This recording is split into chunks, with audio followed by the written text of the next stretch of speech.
The views and opinions expressed in this podcast are those of Melonie Yelvington and Kimberly Taylor and are for entertainment purposes only. We mean no disrespect to the victims nor their families. Thank you for listening, and don't forget to hit that subscribe and follow button and like us. Veil of Humanity is a weekly podcast where we give you a look behind the human-like mask killers wear. So let's dive on in. We're back! What is up, my crime crazy people? And welcome to season 2 of Veil of Humanity. Whoop, whoop, whoop, whoop. And we are your hosts, Melonie Yelvington and Kimberly Taylor. Yes, ma'am. And today we're bringing the interesting case of Gypsy Rose Blanchard. I'm sure a lot of you have heard about it by now. Oh, yeah. But this case has brought many different opinions on whether or not that a young girl should have been sent to prison or not for murder of her mother, Clauddine DeeDee Blanchard, in 2015. So grab your favorite beverage and a pillow to scream into as we dive into this case. Alright, just so y'all know, we are fans of the cursey words. And even though we will try our hardest not to use them, there still may be some. Yes. So trigger warnings in place, y'all. Mental health discussion, murder, stabbing, child abuse, sexual discussion of factitious disorder imposed on another, FDIA, or induced illness by carriers, FIA, formerly known as Munchausen Syndrome by Proxy, or MSbP. Also, we want to note that this has been a controversial case due to discussion of whether or not Gypsy Rose should have been convicted, as she is a victim of her mother's abuse. But there has also been some controversy surrounding her recent release on December 28th of 2023. Somebody's special day that I know. Yeah. But please remember that we do want to present the facts of the case, but we will also give our opinions on the case. Yes, ma'am. Okay, Biss, are you ready? I'm ready. Let's do it. Okay. The date is June 14th, 2015, Greene County, Springfield, Missouri. The body of Clauddine DeeDee Blanchard is found face down in her bedroom. Blood is splattered everywhere as she's laying in a huge pool of blood from several stab wounds. Her daughter, Gypsy Rose, a very ill girl with a mental capacity of a 7-year-old, is nowhere to be found. That's what they think. That's what they were thinking. That is what she had told everybody. So right there is where we're getting into. She changed her age. Yes. A lot of lies in this case. A lot of sad, sad lies. DeeDee Blanchard was born in Chackbay, Louisiana on May 3rd, 1967. She was one of 5 siblings.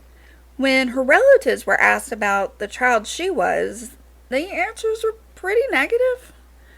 So allegedly, she had a habit of stealing as a retaliation of not getting her way.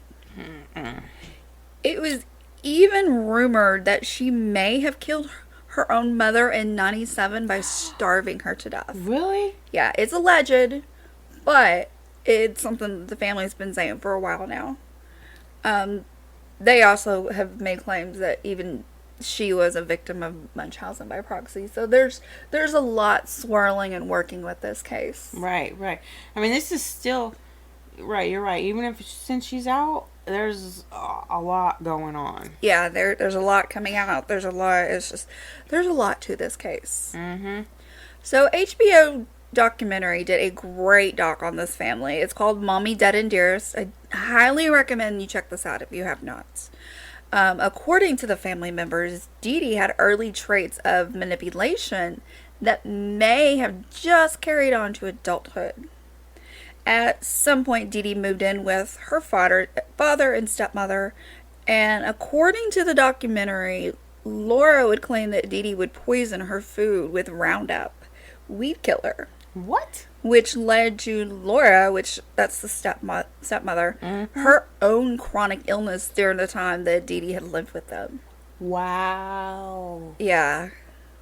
Which I So believe... this is the woman that her father married when she was, like, they met with, like, I think 6 months old. So that's her. Delora is the stepmom because she's been with the dad since she was 6 months old. Woo. Yeah. So, sadly, the only thing that DeeDee would ever be convicted of was just writing bad checks. Mm-hmm. You know, it was after this that the parents started to express their suspicions of Gypsy's health, and with the stepmother's illness, they were like, okay, so there's some coordination going on, and we need to look at going... Right. What's... But every time she was questioned, Yeah. she'd pack up and she'd take off with her daughter. Every no single one, time. No one would hear from her. They wouldn't know where they are. Yeah, she'd Nothing. just up and leave. Yeah, they had no idea how she was doing. Yeah. Where she was. She even lived on the streets with her daughter. I have read that as well. What the hell? So at age 24, DeeDee, she would then become pregnant by Rod Blanchard, who was 17 at the time. I'm gonna let that sink in for a minute. 17 and 24. Yes, ma'am. Yes. So, but I don't think her Munchausen stuff started until she had, until Gypsy had her. She's about 3 or 4 months 3 old. or 4 months old, yeah, with her eyes. Mm-hmm. But her mom dating like that and then having such a hold on her daughter, Yeah. she don't want her to go out and do that. Mm-hmm. But she just happened to be a little bit more diseased about it. Yeah. You know? I know. Didn't ever want her daughter to grow up. No. So, sorry. Go ahead. So these two would get married for the wrong reasons, and soon they would separate before their daughter would be born. DeeDee would tell everyone that Rod was a deadbeat drug addict who would abandon his daughter, which isn't true. No, He it's tried not. to be in her life, Yep. but She was DeeDee would keeping not away. allow it. Mm-hmm. Gypsy Rose Blanchard was born on July 27th of 1991 in Golden Meadow, Louisiana. She, shortly before her birth, that's when they separated, and her father would eventually go on to remarry. But from the beginning of her birth, things would seem off in Gypsy's small world. Not only did her mother claim to be the perfect parent, and I'm putting that in quotations because nobody's a perfect parent, DeeDee would start to project illnesses onto her daughter as soon as she brought her home from the hospital. Yep.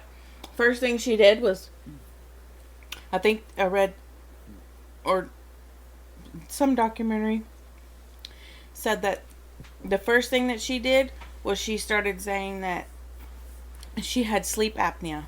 Mm-hmm. Yeah, that's right. That was the first thing she That was diagnosed the first her- thing she... And it was she's a nurse.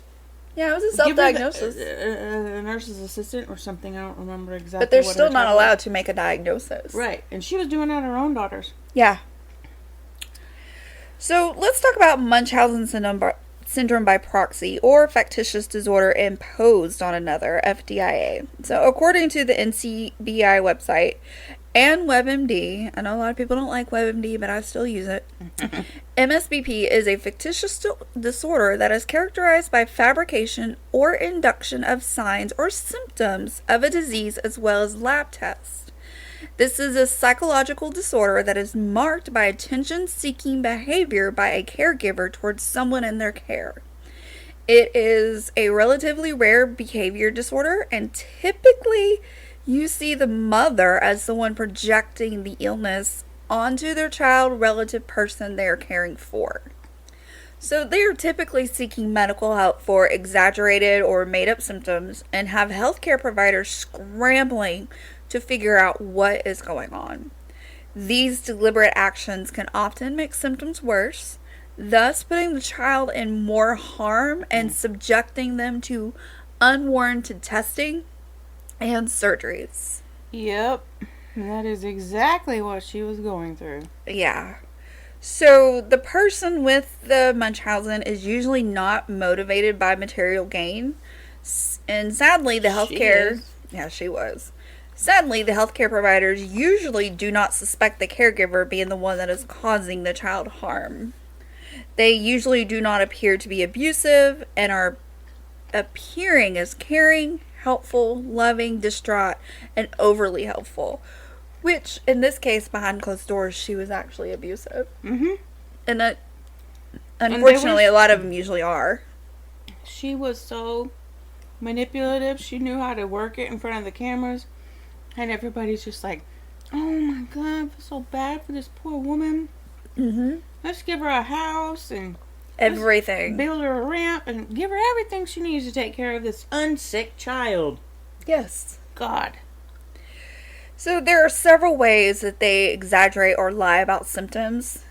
Alter tests, even as simple as giving a false urine, falsified medical records, or simply induce symptoms by poisoning, suffocation, starving, and or causing infections. She was definitely starving. Yes. And one of the biggest signs of Munchausen by proxy is a person's condition will improve while they are in the hospital for treatment, but worsen or reoccur as soon as they are back home. She never got a break. That poor child, no. She did not. Never. So what causes this? It's not really known. Experts suspect early abuse in childhood or neglect, early loss of a parent, even major stress. It is also really difficult to diagnose and treat. So I don't know. If I saw a woman doing this over and over and over and I kept hearing about it, I'm like, I think there's something wrong with you, not your child. And a lot of times they're poisoning them with something that can't be detected in the system. Right. Because there was a case. That whole Gatorade and yeah, and so fluid mixture. Sometimes it's just, I don't know, there's a lot of red flags that come to play, and now I think medical is a little bit more at flagging things, especially if you're constantly going to the ER or constantly in the hospital. There's a bunch of things that kind of flag up now, so. Right. But if you suspect someone with this or that someone is possibly a victim, please reach out to a trusted resource like a family member or a healthcare provider. This is a form of child abuse, and FDIA is a criminal offense. So how does this all tie into our case today? And like we were talking about, at just 3 months old, DeeDee started making claims that her daughter was suffering from sleep apnea. Mm-hmm. This, of course, was not an official diagnosis by a pediatrician. And according to Gypsy's father, who tried to remain in his daughter's life, he stated that DeeDee would take her daughter to the hospital, where repeated overnight stays with a sleep monitor and a multitude of other tests that found no sign of sleep apnea. Go figure. Yeah, no sign. So why was she on a machine? Because she was convinced, and she convinced them that she needed it. Because she was still insisting that something was wrong with her daughter. And at this point, DeeDee started to become convinced that something was very, very wrong and that she was a very sick little girl. She wanted people to see her daughter as fragile, small, ill, to the point that she couldn't be social or participate in any kind of activities. Yep. Even though in reality, there was nothing wrong with Gypsy. Nothing. So the older she became, the more communities and charities that seemed to organize around Gypsy and DeeDee. Mm-hmm. They were gifted all kinds of items and services to help aid in the unusual circumstances. At about age 7, Gypsy was riding her grandfather's motorcycle, which I am really surprised that her mother allowed this. And they were involved in a minor accident. Well, he was... I'll wait on that. I mean... This is the catalyst this is what catapulted her into that wheelchair. Mm-hmm. This resulted in a small knee abrasion, and after that, her mother pursued having her in a wheelchair for this, claiming the doctors had given it to her. Small abrasion. But she also took like a knee brace and wrapped it up where no one could see that abrasion or what happened to her knee. It was closed off. So that's when she was like, she said she just rolled that chair in there and she just matter-of-factly told me, get in it. You're going to use this. Yeah, and I believe at one point she had multiple chairs, too. Yeah, because her first one that her mom gave her didn't look like, I'm sure, a medical team came along and gave her a better chair for her illnesses. So, sorry, anyways. So DeeDee kept Gypsy on an active schedule of medical visits, seeking various doctors to seek a diagnosis or treatment for the alleged illnesses. Chromosomal disorder, which included muscular dystrophy, leukemia, epilepsy, poor eyesight, are just a few of the disorders that were claimed by DeeDee. Oh, it was it leukemia that she called the cancer and shaved her head? Yeah, she would shave her head and tell her, she's got to keep it shaved. Now, I can understand her eyes because they were she did have a really lazy eye. Yeah. So that is another surgery that was legit, I feel like, needed to help correct her lazy eye at such a young age. Mm-hmm. But once she was on, she could not stop. No, she got on a roll that just did not slow down, unfortunately. I mean, I feel like she was kind of like, I know she'd be at the point of making up stuff, but I feel like something had to trigger her, like something like to get even more attention. She's got to be worse off. This ain't good enough. Yeah. Just this knee and her sleep apnea and her eyeglasses, and now we've got cancer to deal with. Mm-hmm. I mean, I feel like there had to be something where she had to make it just a little bit worse to keep the gifts and everything coming. Oh, yeah, she kind of does. Yeah. So, unfortunately, the physicians couldn't find any labs that supported the evidence of any of these diagnoses. They're very serious, and honestly, more investigation should have been done. I'm surprised that doctors didn't go, yeah, but none of these add up to this, so I don't really think we need to do all this, or she doesn't need to be on these medications. Right, and that was my husband's question. He was like, what's up with these doctors that gave her the sleep apnea machine? I was like, she convinced them. Yeah. She convinced them and hounded them and told them, if you don't give it to me, I want to go somewhere else. Yes. She was doctor shopping to get whatever she wanted. And unfortunately, there are doctors out there that still will give you whatever you ask for. Yeah. So, Where they at? girl, stop it. Y'all, she's playing. She playing. I kid. So, despite all of this, she was able to obtain multiple prescriptions for Gypsy, which took a greater toll on the girl's health. As a child, many of her teeth either fell out or just decayed from the combined effects of a seizure medication. DeeDee even reportedly insisted on the removal of Gypsy's salivary, thank you, I cannot talk. You're welcome. Glands to prevent her from drooling. How is that even medically necessary? She was putting, later Gypsy admitted that her mom was putting Orajel on her lips to make her drool more. Oh, I didn't hear that. Yes. And they would do Botox and everything. It's crazy. What? Yeah. Why do you need to do Botox? Well, once she got the drooling effect going with the Orajel, that persuaded doctors, oh, well, we need to do surgery. That was just another scheme that caused unnecessary surgeries, procedures, and more doctor's visits. So, to put it in perspective, the amount of surgeries that she went through, she had a feeding tube installation, ear tube surgery to control supposed chronic ear infections, Botox to the salivary glands. That's crazy to me. Which, paralyzes it. Yeah.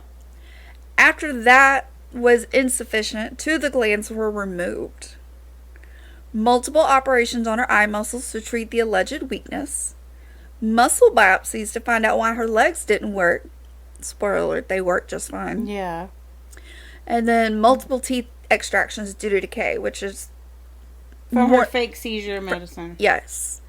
And a unspecified surgery to make her not vomit anymore. Mm. That's just to name a few, but I believe she had over 30 surgeries in her But why lifetime. would she be vomiting? Unless it was induced. Unless she... I don't know. That's... I mean, I believe it's a surgery where I mean, they my take part of the mom is- stomach and wrap it around, but it's a little weird. My mom is on seizure medication and her teeth are not decaying. Yeah. So either she just wasn't having her brush her teeth, or there could have been other medications that were helping cause it. I So can't imagine how many pills that girl had to take for her when she didn't even need them. I know. Got sick. It's horrible. God, I don't even want to give Tylenol to my grandson unless he absolutely needs it. Yeah. And here she is. Just forcing all these medications and stuff on her, like, take it, take But it, can take you it. imagine what any of those could have done to her? They if could she- have killed her. You know, I mean, it's like, isn't it true? I mean, you're more in medical field than I am, but isn't it true if a person takes Adderall that is not ADHD or ADD, that it will has- do the opposite effect on them? It will act like a speed. Yeah, it's more And like keep speed 'em than up. it is the actual than keeping them focused. It And- does complete opposite. What if she had picked? What if she had given her the wrong medicine like that, and it just... She could have killed her. Yeah, she could have definitely killed her with a mixture of medicines or... Anything, really. Golly. So according to family members, DeeDee kept a tight leash on Gypsy's attempt to be a child. Oh, yeah. She wanted Gypsy to appear more fragile and childlike than she really was, keeping a sickly image. She would deliver behavior cues by tightly squeezing her hand while in public and just absolutely restricted unsupervised access, whether that be through phones or computer. No social media at all. Sadly, this all led to Gypsy being taken out of school after 2nd grade. And whether she got a lot of education as a homeschooling her, it's kind of, that's still up to debate. You 'Cause know people why are- she took her out of school? The real reason why she took her out of school? Or 'Cause what it- she told family members? She told family members that I can't trust them to give her medication properly. I'm just going to homeschool her. Yeah. That... She can't even trust a fellow nurse to distribute No. medication to her kid. Medication that her kid don't need. But... Yeah. I mean, she insisted on the homeschooling because the illnesses were so severe. whatever. All of this was later suspected to have been an attempt to isolate and further abuse the girl. For real. But she did manage to teach herself to read with the Harry Potter books. So, in 2005, Louisiana was struck by Hurricane Katrina, which disrupted many, many people. Two being the Blanchard family. The pair were living in public housing just outside of New Orleans when the hurricane hit. They lived off Rod's child support and public assistance. Prior to Katrina, Gypsy would visit numerous medical centers and the Children's Hospital of New Orleans. She kept insisting that the child had muscular dystrophy, despite a biopsy showing a negative result, but she was eventually successful in getting treatment for her daughter. God. And that's where a lot of her surgeries would happen. But following the hurricane, the two had to move to a shelter for temporary before they would receive a new home in Springfield, Missouri. Unfortunately, the hurricane presented an opportunity for DeeDee to claim that all of Gypsy's medical records and birth certificate had been destroyed or lost in the flooding. This would later be proven false in the court of law. While at the shelter in Covington, a doctor from the Ozarks would suggest the pair move to Missouri, and about a month later, they were airlifted to the States. Airlifted, yes. So the first couple months in Missouri, the two rented a home in Aurora. During this, Gypsy was honored by the Olay Foundation. They advocate for the rights of feeding tube participants for 2007 Child of the Year. In 2008, Habitat for Humanity would build the pair a small home with a wheelchair ramp and a hot tub in Springfield. Can I get a hot tub? Well, I'll tell you, da. Wow. I had a hot tub. It ain't all that. We want one. I want to put like a little shed and everything, but I digress. Mm-hmm. So local media had picked up the story of the single mom with her severely disabled daughter who had been displaced after Hurricane Katrina. They would receive free flights to see doctors in Kansas City, free trips to Walt Disney World, and even backstage passes to Miranda Lambert concerts. There's actual photographs of this. And this was all via Make-A-Wish Foundation. Right, but, you know, it was DeeDee that started the whole, Mickey and Disney World and Princess, and she's the one that, because when they would ask Gypsy, what do you want for your birthday or whatever, what do you want for Christmas, she's like, I just want love. I just want to feel loved. And then they go and ask DeeDee, and she's like, oh yeah, she wants this, she wants this, she wants this. And all the things started happening because she said it. Sure. You know what? If she was around today and all this happened, you could see her being a mommy vlogger. Like at home, and you know, all the influencers, they're like filming their kids and, oh, we get this for free and we get this for free, and it's, you know, it's slowly starting to die down, but like the Ruby Frank case and all that, everything, you can see this, where this would be, you know? She had $1,200 a month in child support. And she wouldn't even let them see it. I'm sorry, I might have jumped ahead a little bit. So yes, she was receiving a monthly child support from Rod. Still, at this time, it was $1,200. He would later recall talking to his daughter on the phone and being told not to mention her real age. This was particularly on her 18th birthday, because the girl thought that she was 14. He did not even get to see his daughter due to excuses that DeeDee would give. She actually would tell the neighbors that Rod was abusive, he was a drunk, a drug addict, and never sent them money. Ooh, pathological lies. Yes, all lies. So, people were often charmed by Gypsy Rose's sweet demeanor. She was tiny, hairless, toothless, with large glasses, and a childlike high-pitched voice, which she still has to this day. She still has that very sweet child voice. It was still very sweet, but it wasn't the way, it's not now the way her mother wanted her to talk. No, I mean, it's a lot different. She still has a soft, sweet voice, but it's not as babyish to me anymore. Yeah.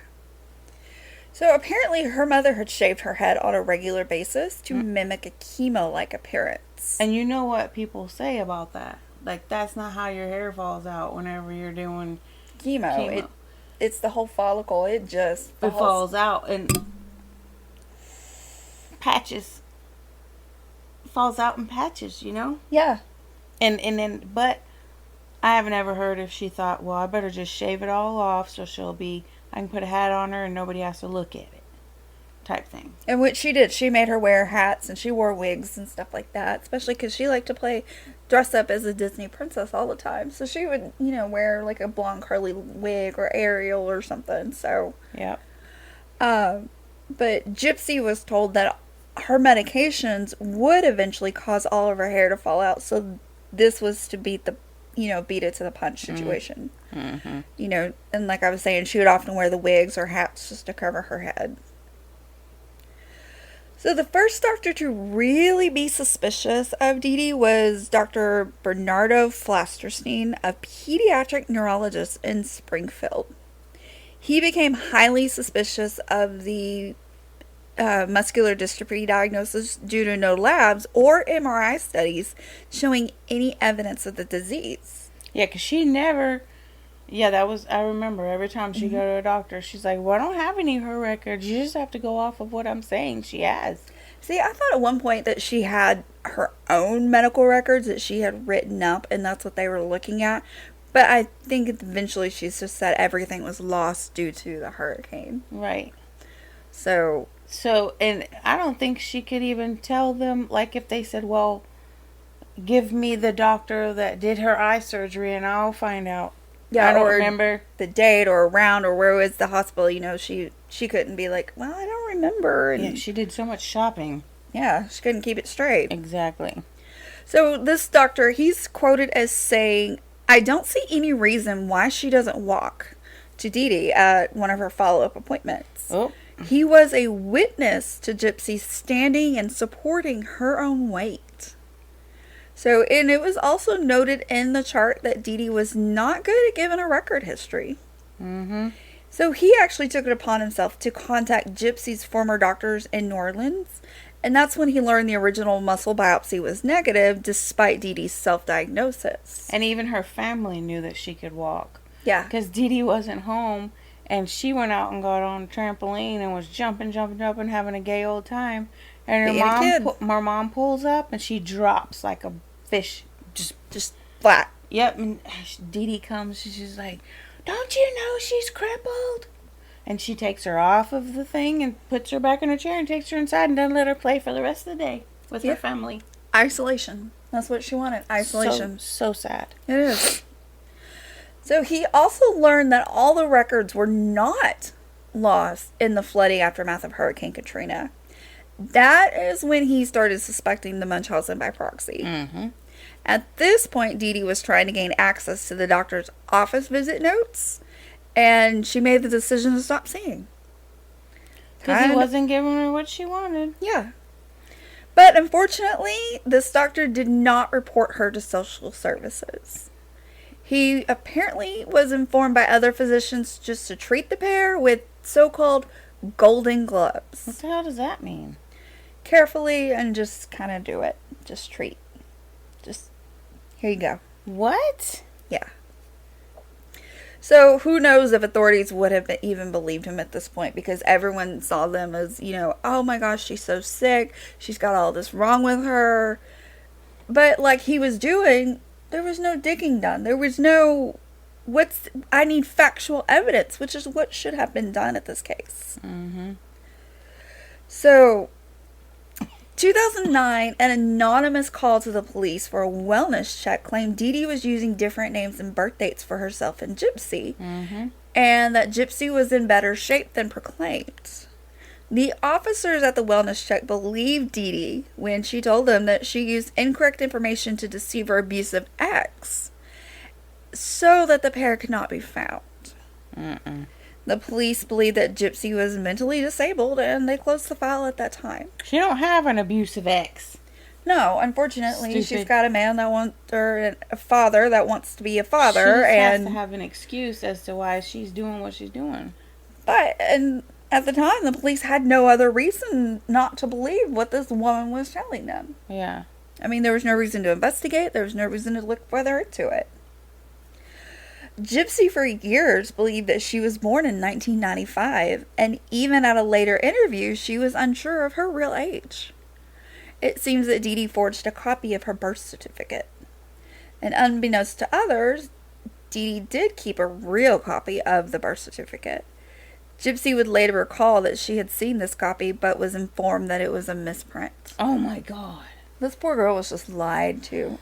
Yeah, there was a lot. She said that in that documentary I watched last night. She said there was a lot of stuff that I didn't know that my mom was doing. Like, she didn't know about the surgeries before she was even a year old. Yeah. It's like, no, I didn't even know those. Unfortunately, that poor girl's been through a lot. 2001 is about the time that Gypsy would start attending conventions that were science fiction and fantasy.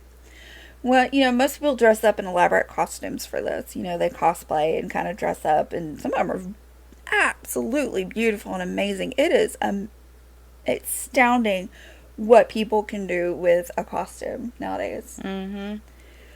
So, Gypsy would love to do this because she felt included. You know, it was finally a world where, okay, she fits in because that's what she does. She has to pretend and, you know. But meanwhile, she's too young to understand what her mom is doing, and that's committing fraud. Yes. She's just thinking, oh, all these people are here for me and doing what I like to do. Not realizing that there was a lot of manipulation going on. So, Because if you, like I said earlier, I think I said earlier, I don't know if we were on mic or not, but if you even question DeeDee, she's out. yeah, She completely. Gone. She's Goes gone. the other way. You don't even know where she went. Mm-hmm. Don't hear from her. So, at an event in 2011, Gypsy attempted what could have been an escape attempt. She was found in a hotel room with a man by her mother. She had met this strange man online, and when her mother showed up, she showed proof of her being underage and only threatened to call the police. Police should have been involved anyways. Mm-hmm. So afterwards, DeeDee smashed Gypsy's computer with a hammer, and this is when she handcuffed her to her bed for 2 weeks. That is Horrible. Gypsy recalled that DeeDee told her later that paperwork had been filed claiming Gypsy was mentally incompetent. Gypsy believed at this point that even if she were to go to the police, she wouldn't be believed. Probably not with that woman around. So 2012 is when Gypsy would meet Nicholas Godejohn. She would access the internet at night after DeeDee had gone to bed and met him on a Christian singles group. He was around her age and from Big Bend, Wisconsin. But he had his own set of problems, though. He had a criminal record for indecent exposure and a history of mental illness of dissociate identity disorder or multiple personality disorder. Which On will, the spectrum. yeah, which will play, that plays a huge part with the murder. And he's on, he has autism. Mm-hmm. So the pair would spend nights getting to know each other. She would even confess to her neighbor, Leo Woodmansey, who did not realize that Gypsy was closer to her own age of 23. That her and Nick had been discussing eloping and even chosen potential names of their children. Wow. So many red flags popping up right here. The pair flirted heavily online, sometimes even exchanging BDSM elements. Girl. Yes. Well, They would she kinda was role used play. to being beaten all the time, so. He liked to role play, and he got a little excessive. Woodmansey tried to talk her out of all of this. She saw the red flags and sensed that Godejohn was taking advantage and seemed like an online predator. She thought Gypsy was just having dreams and fantasies and nothing would come of this. Godejohn printed out all of her posts from her many different Facebooks, but all that he stopped after 2014. So 2015. This is the year that Gypsy paid Godejohn and arranged for him to meet her mom. The plan was he would casually bump into her while the mother and daughter were at a movie. The plan was both would be in costume and a relationship would just blossom. Nope. Again, living in a fantasy world. Mm-hmm. And then later, she would just introduce the pair. The first time Godejohn and Gypsy met up, she led him to the bathroom and the two had sex. After this, they would continue their internet exchanges and the plan to murder DeeDee began. But you know why those plans, that was their first plan. Mm-hmm. One of their first plans. Well, their first plan was to run into each other at the movie theater and let's see if we can get her to like you. Yes. And start from there. Which sounds like something out of a movie anyways. Oh, we're just going to have you just casually meet up. And Right. it's just weird. And then when she was not having that, she snuck away and had sex with him in the bathroom because the second plan was for her to get pregnant. Yes. Right? That was. Okay. She wanted to have his baby. But there is no record of him agreeing to that. This was more on Gypsy's part was, oh, I'm going to have your baby. And that's what's going to happen. But Well, he never she- agreed to it. Well, I don't know because when she was on the stand and telling everything during her trial or against Godejohn, Mm-hmm. she was telling it all, and she made it seem like this was we had plan A, B, and C, and this is what they were. But I think that she was She more just of the said this is a plan. manipulation on that part of what some of these plans were. Cause she texted him, right, and was like, "Will you kill my mother for me?" I believe so. Yeah, Because they were forward. like a lot of, yeah, she was very, but honestly, she'd been taught to manipulate by one of the best person. But it was a long time that I think he had some anger towards her. Go to John had anger towards DeeDee because of Everything that Gypsy was She told told him everything that she was doing to her. Yeah, all the abuse, everything. She told him everything. But he was aware that she was, you know, of the illnesses, and she told him that she could walk. But I think she did. And I was listening to her testimony earlier. That she had cancer. That she did have cancer. Because she didn't know no better. Yeah, she didn't know any better. She was under the assumption that, yes, these are all correct. Even though she knew she could walk, that's about the only thing that she could say was the actual truth. It was the actual truth. Because if she spoke out about anything to anybody, I can imagine what would happen to her. The sheer abuse from it, what her mother would have done if she would have actually said, well, y'all, I can really walk. Let me show you why I'm live on TV right now for this. You know, it would just... I mean, can you imagine holding hands with your mom? And your mom's, like, squeezing your hand. She's, like, squeezing you, like, do it now. Say what you're supposed to say now. Yeah. And all the while, she's like... okay. Oh. Yeah, it's very... Ooh, I'm getting a little worked up. Okay. Break it down a notch, okay? June 2015, Golda John returned to Springfield. Once DeeDee had gone to sleep, Gypsy led him into the house. Allegedly, she gave him all the materials to commit the murder. Duct tape, gloves, and a knife. That's not allegedly, honey. She went and bought the knife, and she sent it to him. We have to say allegedly. Or no, she sent him the money in the mail. That's what it was. But it was understood what this was all for. Yeah. Okay, everyone. I want everyone to take a big, deep breath. Grab that pillow. Grab a drink. Woosa.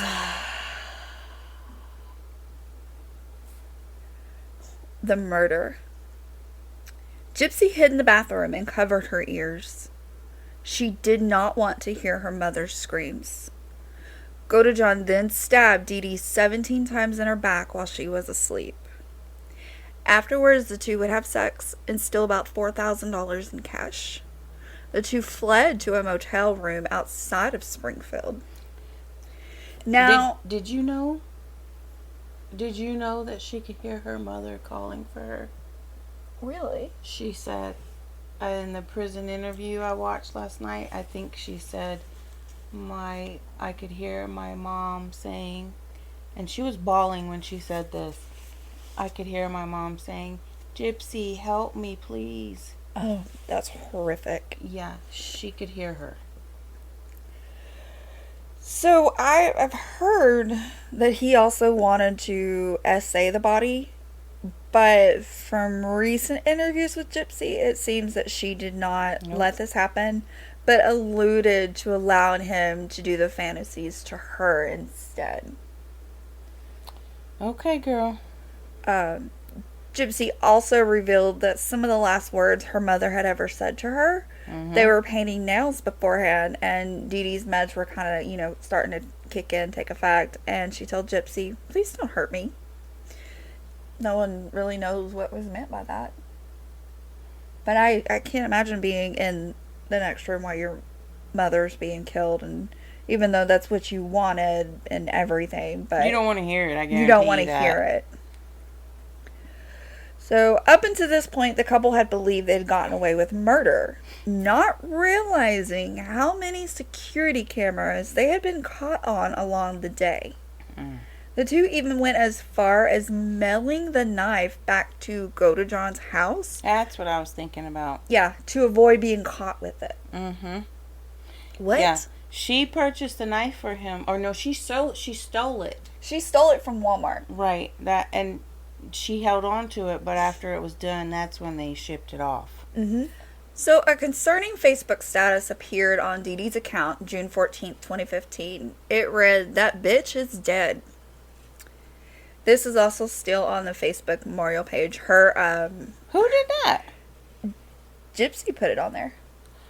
Because her and her mom shared a Facebook. Yeah, And it's... yeah. Because her it's- mom didn't trust her.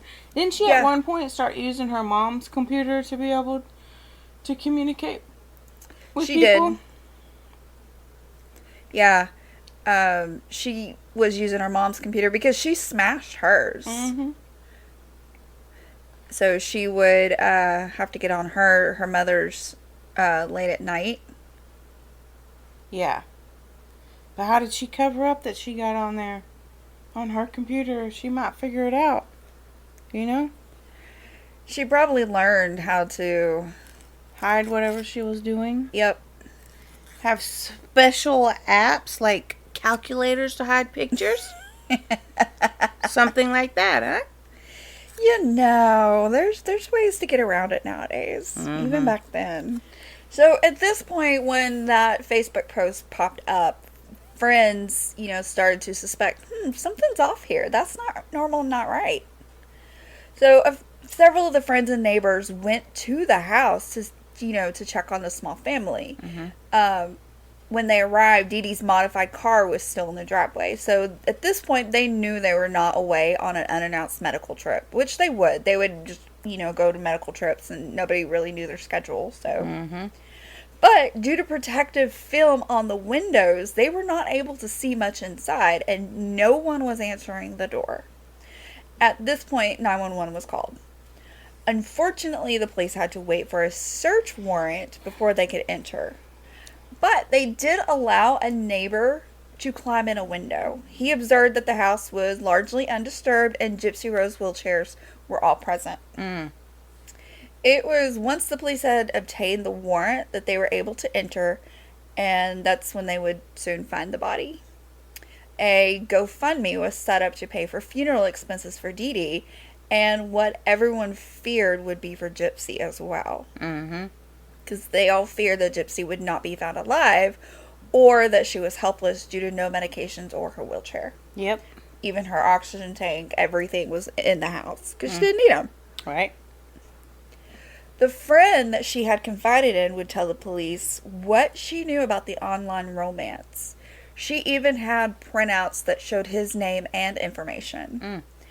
After obtaining all this, the police took it and took the information from the strange post on DeeDee's account and traced back the IP address to see where these were coming from. So they did their, they're like, okay, let's take it back, and ding, ding, ding. These showed Wisconsin, and the next day the police raided Godejohn's house. The couple surrendered and were taken into custody and charged with murder and felony armed criminal action. So everyone in Springfield at first was relieved to hear the news that Gypsy was found alive and safe, but then this would all turn to shock. Because they were like, oh, she's fine. She's walking. Yeah, they see her walking. Yeah. The couple were extradited back to Missouri and held on a $1 million bond. By this time, news outlets and the media were reporting of the murder, and the truth behind DeeDee and Gypsy Rose was starting to come out. The fact that Gypsy Rose was never sick, could walk, and had been physically abused by DeeDee shocked everyone who knew her. I bet it did. More people at this time, they started to have sympathy for Gypsy Rose after this. They started to realize that she is a victim from long-term abuse. The prosecutor decided after this that they would not seek the death penalty for either Gypsy or Godejohn. Once the medical records from Louisiana were reviewed, a plea bargain for Gypsy was secured for second-degree murder. That's what I thought. She did a plea deal, but I could not remember what it was. Yeah, because there was no trial for her. Yeah. She just testified at Godejohn's. Yes. And that's where she spoke everything, the truth about everything. Yeah, and even her plea did not require her to testify. I think she just chose to. So in July of 2016, she accepted this and was sentenced to 10 years in prison. over the year that she had been in the county jail, she gained 14 pounds She even due to says being undernourished. Yeah. she's such a typical girl too. But when she did that prison interview, she was like, "Can you please get good sides because I've gained a little bit of weight." And she's adjusting her shirt and trying to get comfortable. We all know being that struggle too. Mm-hmm. I'm in it right now. So, John faced more severe charges due to prosecutors stating he was the one who initiated the murder scheme, and it was agreed upon by both that he would be the one to kill DeeDee. There was not as much sympathy for him at this point. And everyone says that she was the one who was mostly the planner. Yeah, but he was not being abused like she was at home. So that's why she got more of the sympathy, because of the abuse that was coming out, and people were realizing that she was more of a victim in this, even though that, yeah, she is the one who planned all this. Yeah. Yeah.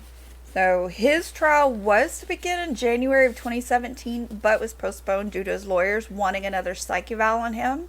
They stated he had an IQ of 82, and because of his autism, they wanted him to go through evaluation again. Mm-hmm. So his trial actually began in November of 2019. It was argued that he had gone back and forth for over a year before the crime was finally committed by prosecutors, while his own lawyers countered with his autism and that it was Gypsy who had come up with the plan, and he was just a love-struck puppy in her game, following her lead and doing exactly what she wanted.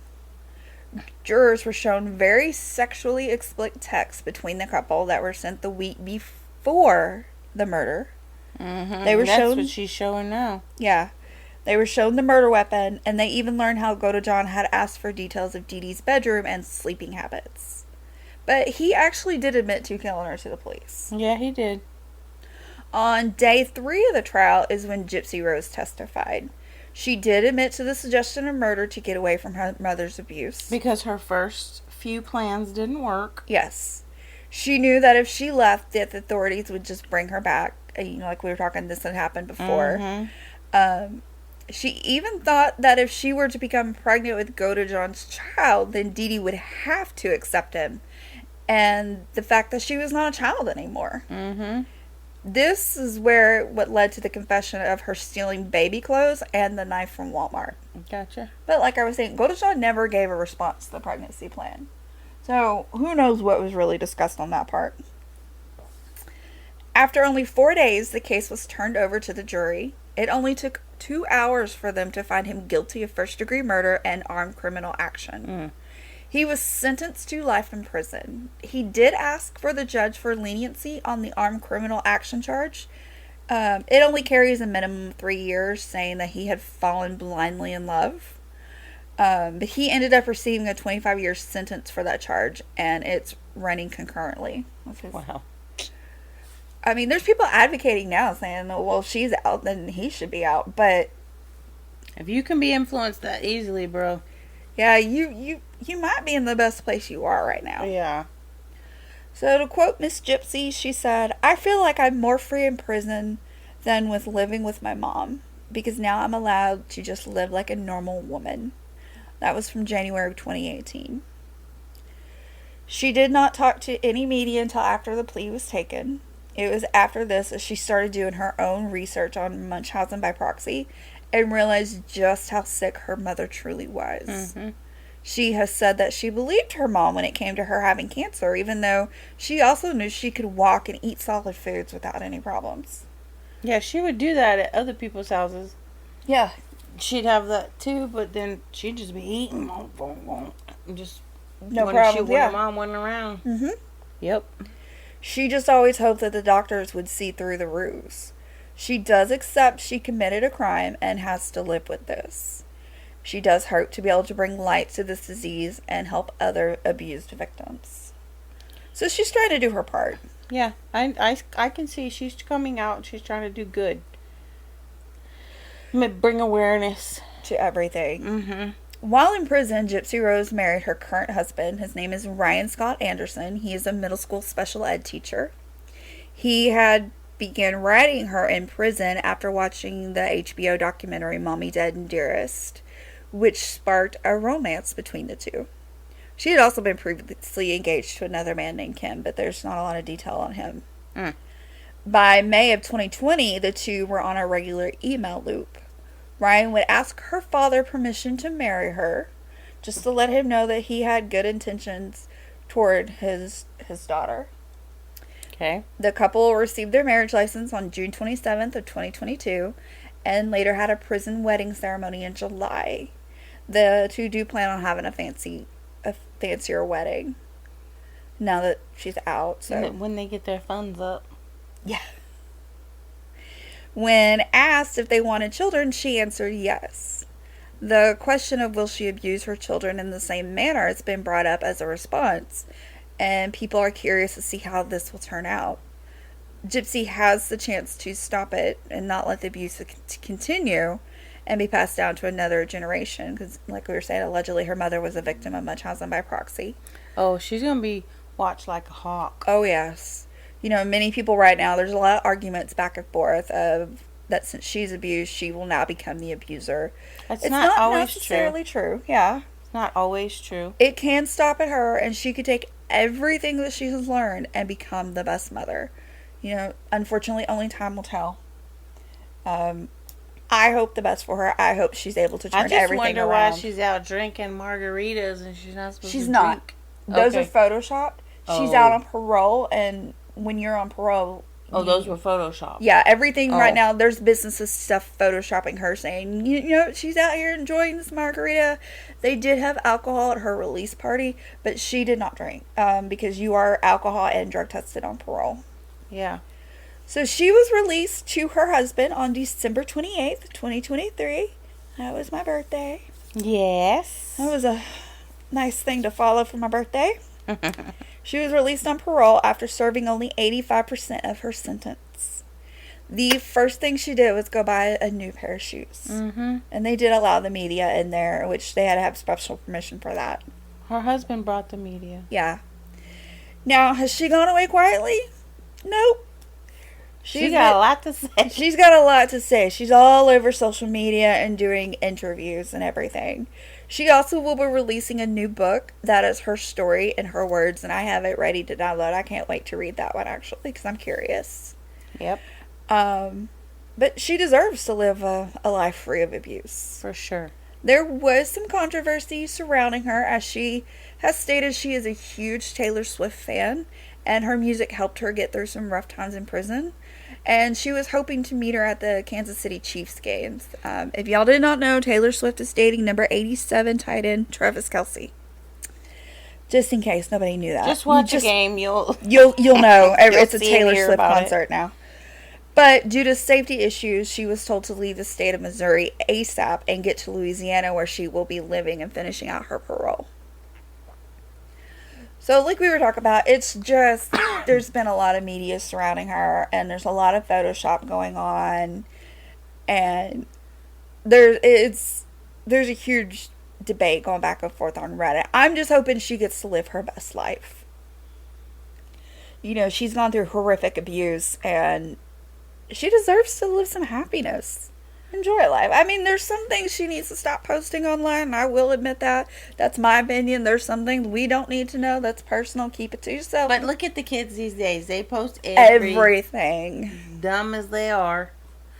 But what's crazy to me is that her mom told her, I don't know at what age, I think she asked her mom, will I ever get married, be able to get married? She's like, no. You will never date, and you will never be able to get married. I won't let it happen. Mm-hmm. He's like, what? She was going to keep her childlike forever. That is what she wanted, because the more she was childlike. Because at first, DeeDee said, oh, well, everything she's got, she won't live past age 7. And then the age date changed to 15. Well, obviously, she kept getting older and was not dying. Something...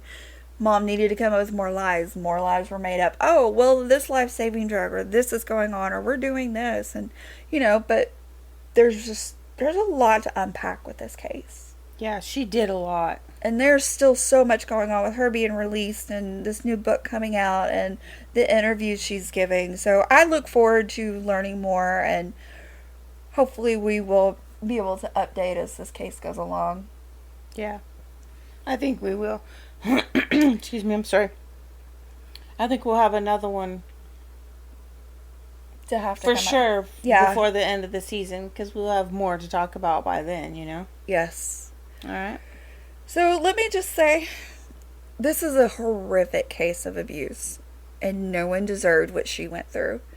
Gypsy Rose is now a 32-year-old married woman living life to the fullest. Some will say she deserves the freedom, others will say she should still be in prison. In the end, a life was violently taken. Gypsy is the one who has to live with that and learn to forgive for the abuse and to forgive herself. Everyone take a big deep breath in and out. Woosah. That was a lot to unpack for our first case of season 2. Yeah, that was a lot. But it's good. It's good. Yes. Thank y'all for listening. Join us next week as we bring you a brand new case that is swirling in our heads.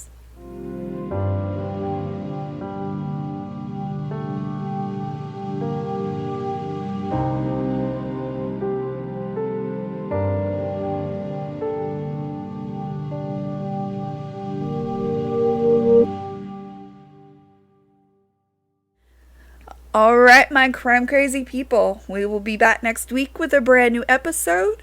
To see all of our source material, please consult the show notes. Don't forget to click that subscribe follow button and catch us on our social medias, Instagram, Facebook, YouTube, and TikTok at Veil of Humanity Podcast. Yeah. Also, if you have any questions, you want to provide feedback, or you have a case suggestion, please send us an email. We're at veilofhumanity@gmail.com. Hosted by Kimberly Taylor and Melonie Yelvington. Produced, edited, and music by Courtney Santos. A Bronx Bay production. Okay, Bronx, tell everyone we will see them again next week.